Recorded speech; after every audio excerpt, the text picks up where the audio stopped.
Alright, you guys, welcome back to my channel. This is D-Made Crochet, and I think I finally figured out a way to keep my iPad stable. I did order a tripod, but it's not coming until next week, so yeah. So I wanted to come on to this video because I was watching on Facebook and I saw that some beginner crocheters were having issues with keeping the same amount of stitches on a row. So I thought that I would just come back here and show you that, like how to make sure that you have the same amount of stitches at the end of each row, and then how to finish off a project. Today I'm using the size N as in November hook. It's 10 millimeters. And I figured that I could start using a smaller hook when I'm just showing you like patterns, or when I'm showing you more like how to finish a project, how to start a project. But I will use the bigger Q hook when I'm showing you like new stitches, because I feel like crocheting on camera with that bigger hook is kind of difficult, and so the stitches end up not having as much definition because they're so loose.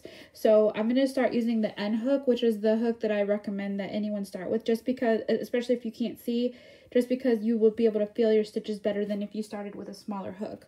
So let me know if this contrast is okay for you, if you can't, if you can see them, and then if you can't, again, as always, I'll be as verbal as I can.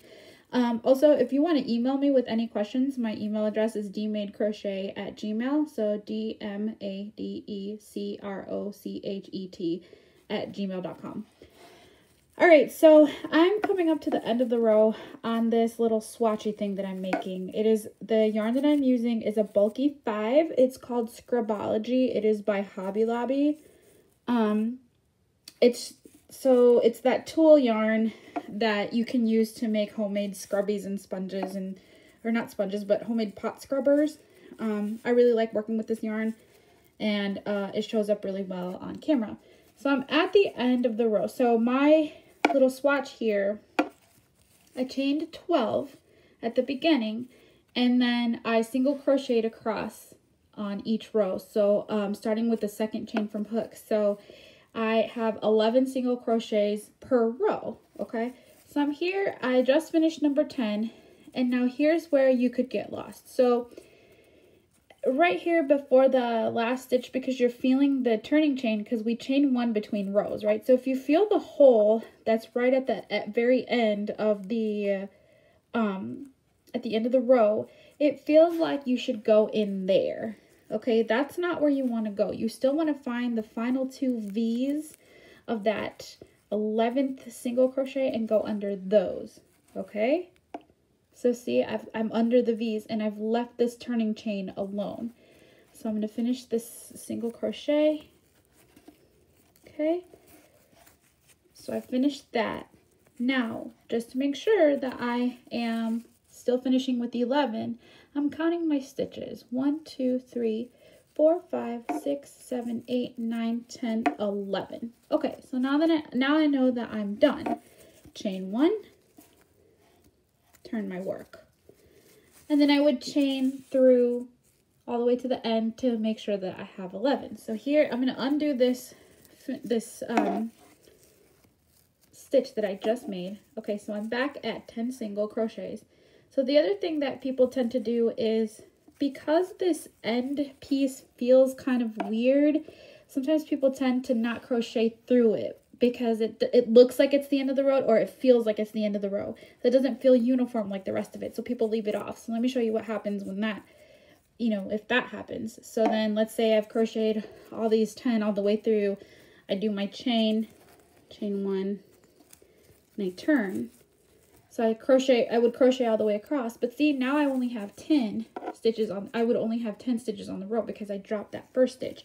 And it could happen anywhere in the row where you would drop stitch number 7 or stitch number 8 or whichever. So part of the reason that happens too is if you're going strictly by feel, some of the holes might feel a little bit bigger in the middle of the row, and that could throw off your count. So make sure that you're always counting the V's, okay? So you would count the V's at the very top of your stitches that you're making. So here we go, 1, 2, 3, 4, 5, 6, 7, 8, 9, 10.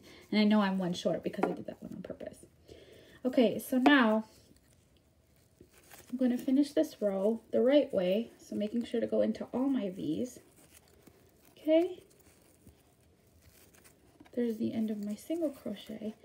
And now let's say I'm done. Okay, let's say that this, even though this is only about 3 rows long, this is all I want to do. So the way to fasten off your work is you would pull, so you have the working loop on your hook. So what you want to do is pull straight up till the loop is about an inch, the hole inside the loop is about an inch wide or long, I guess you would say. So it's an exaggerated loop, right? So you've pulled that way, way, way out instead of keeping it close to your hook. You drop your hook or put your hook down. Then you want to cut a tail. So you would cut a tail right here at about 3 to 4 inches away from your hook. Okay, so let me go ahead and do that. Stop recording video. All right, so we've got this big loop and we want to go about 3 to 4 inches down the working yarn. And then once we get there, we want to cut that. Okay, so now you've got another tail, if you will. All you're gonna do is you're gonna grab that tail end, okay, and you're gonna put it through the big loop and then pull it tight. Okay, that's all you're gonna do. That's how you secure off your work. So I know that in knitting you would do a cast off and it's a little bit more complicated, but with crochet, this is how you fasten off work. Now with this particular yarn, because it is a bulky 5, I find it almost easier to weave in your ends with your fingers. So this is how I do it with my fingers, and then you know, once we get into our first project, we will do it with the yarn needle. So all I'm doing is I'm taking that end that I just cut and I'm weaving it through. I like to weave my stuff through like the turning chains, just because there are little holes there, so you might as well fill them and it's going to be secure. So just weave it back and forth until, you know, you've done it 3 to 5 times, I would say. So here's my 3rd time, and I'm weaving it through all of the holes on the end. I'm not just sticking with the top row or the bottom row. So just make sure that you're weaving it through back and forth like this.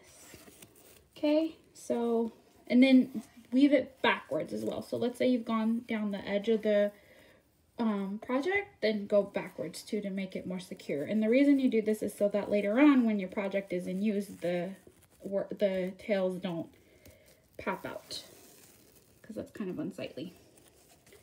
Okay, so one more time. So I'm just finding one of these holes at the end of the row and I'm sticking the yarn through and I'm pulling it. Okay, now you would do the same thing with the tail that you created when you first started your work. Okay, so let's say I've done it with both. I've secured my yarn by weaving it in. All you do now is you cut the yarn,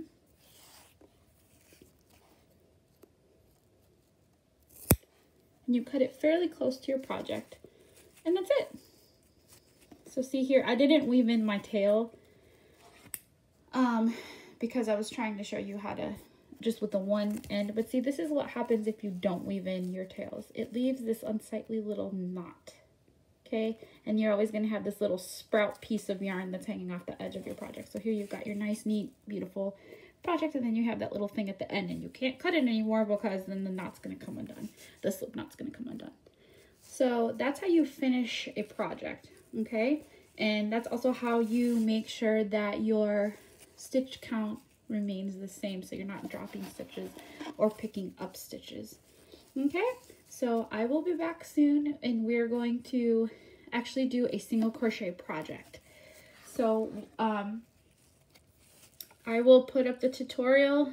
I will put up the pattern written out if that's would be helpful. So let me know which would work best for you, but I'm going to come back here. I'm not sure when, but within the next couple days to film